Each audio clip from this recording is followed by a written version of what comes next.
நேரம் 9 மணி. இலங்கை ஒலிபரப்பு கூட்டுத்தாபனம் செய்திகள். செய்தி ஆசிரியர் ஸ்ரீ நாகவாணி ராஜா. வாசிப்பவர் கே ஜெயகிருஷ்ணா. முதலில் தலைப்புச் செய்திகள். ஈரான் ஜனாதிபதியின் இறுதிச் சடங்கில் பங்கேற்க வெளிவிவகார அமைச்சர் ஈரான் பயணம். சீற்றம் காலநிலை குறித்து சிவப்பு எச்சரிக்கை. மருந்துப் பொருட்களுக்கான அதிகபட்ச சில்லறை விலை நிர்ணயம். உரிமைய வேலை திட்டத்தை துரிதப்படுத்த நடவடிக்கை.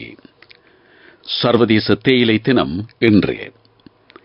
ஈரான் நாட்டின் 14வது ஜனாதிபதி தேர்தல் ஜூன் மாதம் 28ஆம் தேதி. லங்கா பிரீமியர் லீக் கிரிக்கெட் தொடரின் வீரர்கள் ஏலத்தில் மதிஷ பத்ரனவுக்கு அதிக விலை.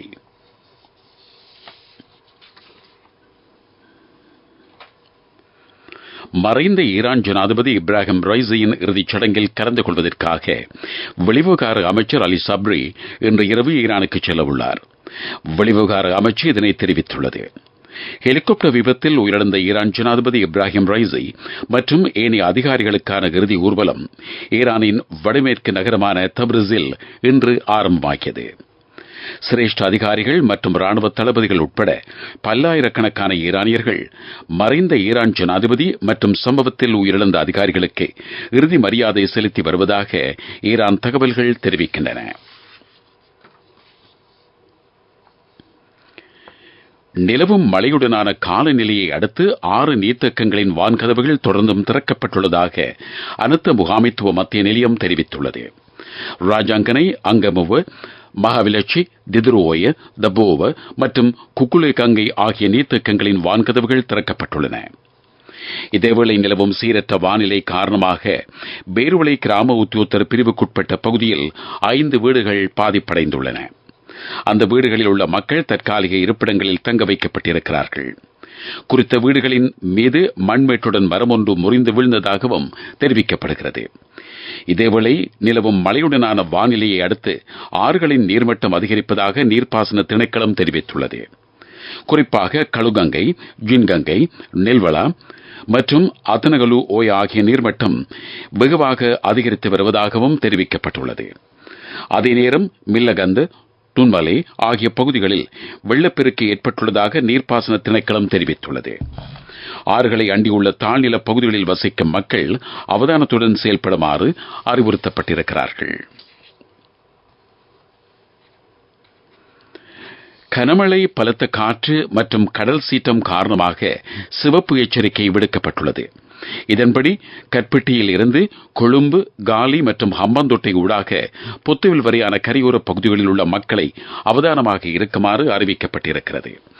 கொழும்பில் இருந்து காலி மற்றும் ஹம்பந்தோட்டை முதல் பொத்துவில் வரை காற்றின் வேகமானது அவ்வப்போது மணித்தியாலத்துக்கு 60 தொடக்கம் 70 கிலோமீட்டர் வரை அதிகரித்து வீசுவதோடு கடற்பரப்பு அவ்வப்போது மிகவும் கொந்தளிப்பாகவும் காணப்படும். மறு அறிவித்தல் வரை இந்த கடற்பகுதியில் பயணிக்க வேண்டாம் என கடல் மற்றும் மீனவ சமூகத்தினருக்கு அறிவிக்கப்பட்டிருக்கிறது. கல்பிட்டியிலிருந்து கொழும்பு, காலி, ஹம்பாந்தோட்டை ஊடாக பொத்துவில் வரையான கடற்பரப்புகளில் கடல் அலைகள் 2.5 தொடக்கம் 3 மீட்டர் வரை எழக்கூடிய சாத்தியம் காணப்படுவதாகவும் வளிமண்டலவியல் திணைக்களம் அறிவித்திருக்கிறது. இதன் காரணமாக கொழும்பில் இருந்து காலி ஊடாக மாத்தறை வரை கடல் அலைகள் கரையை வந்தடையும் சாத்தியமும் காணப்படுகிறது. நீங்கள் கேட்டுக்கொண்டிருப்பது இலங்கை ஒலிபரப்பு கூட்டுத்தாபனத்தின் செய்திகள்.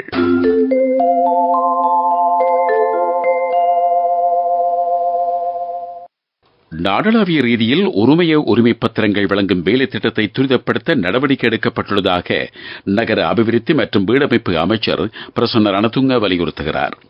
காலாவதியான சில விதிகள் மற்றும் சட்ட கட்டுப்பாடுகள் காரணமாக சில மாவட்டங்களில் உரிமைய தேசிய வேலை திட்டத்தை உரிய முறையில் நடைமுறைப்படுத்துவதில் தடைகள் ஏற்பட்டுள்ளதாக அவர் சுட்டிக்காட்டியிருக்கிறார். இந்த பிரச்சினைகளை கண்டறிந்து அவற்றுக்கு விரைவான தீர்வுகளை வழங்கும் வகையில் இந்த நாட்களில் மாவட்ட மட்டத்தில் விசேட வேலை திட்டம் செயல்படுத்தப்படும் எனவும் அதற்கமைவாக 20 லட்சம் உரிமை பத்திரங்கள் வழங்கும் இலக்கை இந்த ஆண்டு முடிவடைவதற்குள் எட்ட முடியும் எனவும் அமைச்சர் தெரிவித்தார். உரிமைய காணி உறுதி பத்திர திட்டத்தின் கம்பகா மாவட்டம் தொடர்பிலான பிரச்சினைகள் பற்றிய கலந்துரையாடலில் கலந்து கொண்டு உரையாற்றும் போதே நகர அபிவிருத்தி மற்றும் வீடமைப்பு அமைச்சர் பிரசன்ன ரணதுங்க இதனை தெரிவித்தார். இந்த வேலை திட்டத்தை வெற்றிகரமாக முன்னெடுப்பதற்கு தேவையான தெளிவை வழங்குவதற்காக மாவட்ட செயலக மற்றும் பிரதேச செயலக அதிகாரிகளுக்கு விழிப்புணர்வு பயிற்சிகளை வழங்கவும் தீர்மானிக்கப்பட்டுள்ளது. 2024 ஆண்டு வரவு செலவு திட்டத்தில் உரிமைய உறுதிப்பத்திரங்களை வழங்குவதற்காக 2 பில்லியன் ரூபாய் ஒதுக்கப்பட்டிருப்பதும் குறிப்பிடத்தக்கது. 50 மருந்து பொருட்களுக்கான அதிகபட்ச சில்லறை விலையை நிர்ணயிக்க உள்ளதாக தேசிய ஊடகங்கள் ஒழுங்குபடுத்தல் அதிகார சபை தெரிவித்துள்ளது. குறித்த அதிகார சபையின் தலைவர் விசேட வைத்திய நிபுணர் ஆனந்த விஜய விக்ரம இதனை தெரிவித்திருக்கிறார். இது தொடர்பான வர்த்தமானி அறிவித்தலை அடுத்த வாரம் வெளியிட எதிர்பார்ப்பதாகவும் அவர் குறிப்பிட்டுள்ளார்.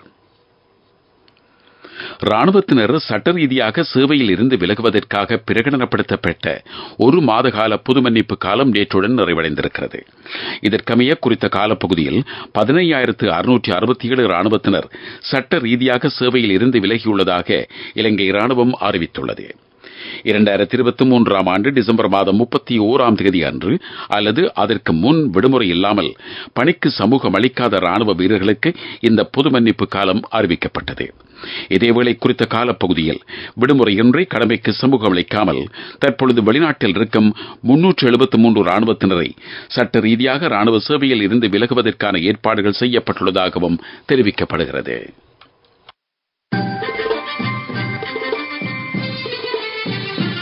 பிரதான செய்தி வழங்குவோர் ஒவ்வொரு வீட்டிலும் இருக்க வேண்டிய வீட்டு வைத்தியர் சித்தாலேப.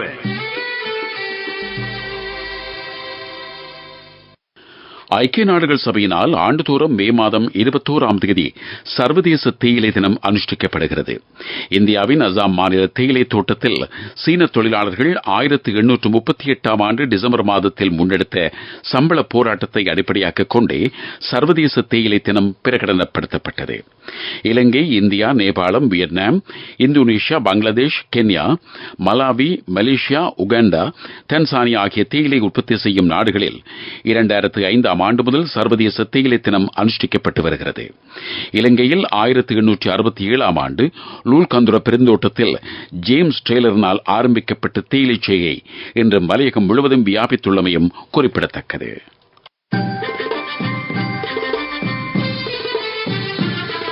பிரதான செய்தி வழங்கியோர் ஒவ்வொரு வீட்டிலும் இருக்க வேண்டிய வீட்டு வைத்தியர் சித்தாலேபன். உங்கள் கவனத்திற்கு நாடளாவிய ரீதியில் உள்ள அனைத்து பாடசாலைகளும் நாளை மூடப்படும் என சமூக வலைதளங்களில் பரவி வரும் அறிவிப்பு பொய்யானது என கல்வி அமைச்சு தெரிவித்துள்ளது. நாடளாவிய ரீதியில் உள்ள அனைத்து பாடசாலைகளும் நாளைய தினம் நடைபெறும் என கல்வி அமைச்சு அறிவித்துள்ளது.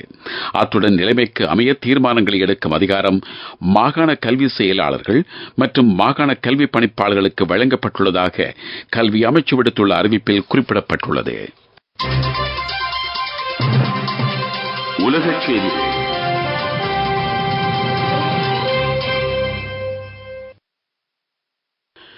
ஈரான் நாட்டின் 14வது ஜனாதிபதி தேர்தல் எதிர்வரும் ஜூன் மாதம் 28 தேதி நடைபெறும் என தெரிவிக்கப்பட்டுள்ளது. ஈரான் ஜனாதிபதி இப்ராஹிம் ரைசி, வெளியுறவு அமைச்சர் உட்பட 9 பேர் விமான விபத்தில் உயிரிழந்தமை நேற்று காலை உறுதிப்படுத்தப்பட்டது. ஈரானின் அரசியல் அமைப்பின்படி ஜனாதிபதி தனது கடமைகளை நிறைவேற்ற முடியாவிட்டால் துணை ஜனாதிபதி அவரின் கடமைகளை செய்ய அதிகாரமுடையவர் ஆவார். அதன்படி ஈரான் நாட்டின் இடைக்கால ஜனாதிபதியாக துணை ஜனாதிபதி முகமது பாக்பர் பதவியேற்றிருக்கிறார். இதனிடையே மறைந்த தலைவர் இப்ராஹிம் ரைசிக்கு இறுதி அஞ்சலி செலுத்துவதற்காக ஆயிரக்கணக்கானோர் அசர்பைஜானின் கிழக்கு மாகாணத்தில் உள்ள டிப்ரிஸ் நகரில் ஒன்று கூடியிருக்கிறார்கள். கடந்த ஞாயிற்றுக்கிழமை ஈரான் ஜனாதிபதி இப்ராஹிம் ரைசி பயணித்த ஹெலிகாப்டர் விபத்துக்குள்ளானது. அசர்பைஜான் நாட்டிற்கான பயணத்தின் போது குறித்த விபத்து இடம்பெற்றது. சீரற்ற வானிலை காரணமாக ஹெலிகாப்டர் மலைப்பகுதியில் விபத்துக்குள்ளானதில் ஈரான் ஜனாதிபதி உட்பட அரசின் முக்கிய பிரமுகர்கள் 5 பலியாகினார்கள். டெப்ரிஸ் நகரில் இடம்பெற்ற இறுதி அஞ்சலி நிகழ்வை அடுத்து அவரது ஜனாசா டெஹ்ரானுக்கு எடுத்துச் செல்லப்பட்டது. போர்க்குற்றங்கள் தொடர்பில் தாம் கைது செய்யப்பட வேண்டும் என தெரிவிக்கப்பட்டமைக்கு இஸ்ரேல் பிரதமர் பெஞ்சமின் நெட்டன்யாஹு எதிர்ப்பை வெளியிட்டுள்ளார்.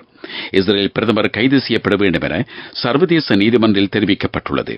இஸ்ரேல் பிரதமர் இனப்படுகொலை செய்துள்ளதாக குற்றம் சாட்டப்பட்டிருக்கிறது. இந்த நிலையிலேயே இஸ்ரேல் பிரதமர் பெஞ்சமின் நெட்டன்யாஹு தமது எதிர்ப்பை தெரிவித்திருக்கிறார். அபிவிருத்தி செய்திகள்.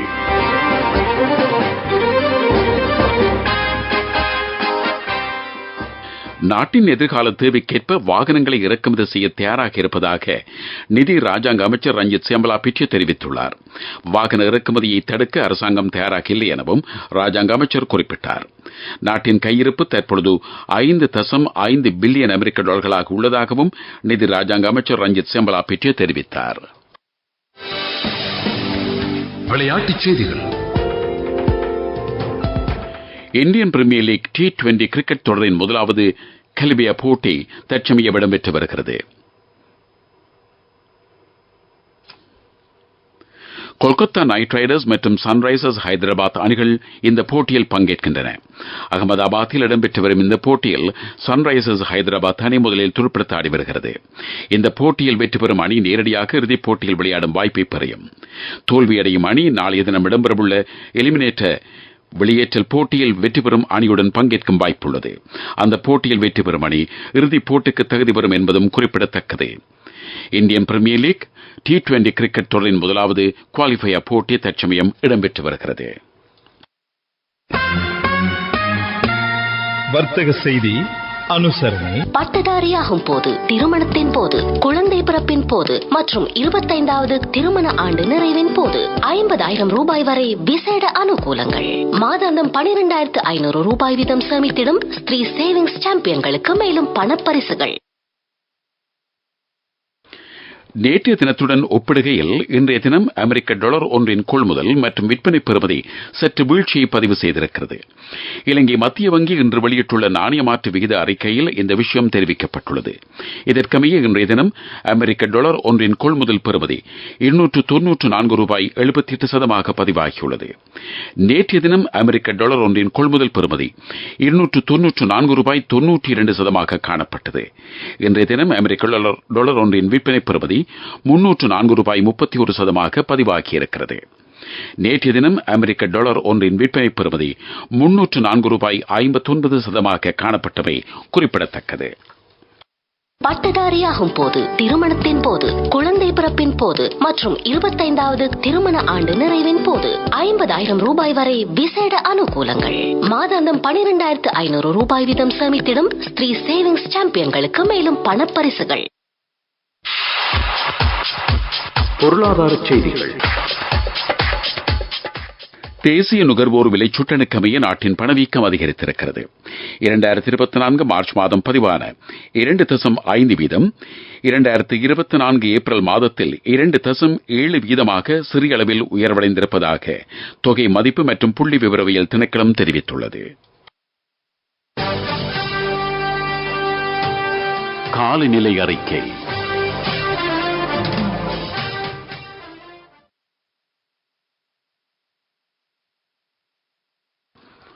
நாட்டின் பல பகுதிகளில் இன்றிரவு 100 மில்லிமீட்டர் அளவில் பலத்த மழை பெய்யக்கூடும் என வளிமண்டலவியல் திணைக்களம் எதிர்ப்பு கூறியுள்ளது. வளிமண்டலவியல் திணைக்களம் வெளியிட்டுள்ள அறிக்கையில் குறித்த விஷயம் தெரிவிக்கப்பட்டிருக்கிறது. மேல், சபரகமு மற்றும் வடமத்திய மாகாணங்களிலும், காலி, மாத்தறை, கண்டி, நுவரெலியா மற்றும் மன்னார் மாவட்டங்களின் சில இடங்களிலும் மழை பெய்யக்கூடும் என திணைக்களம் குறிப்பிட்டிருக்கிறது.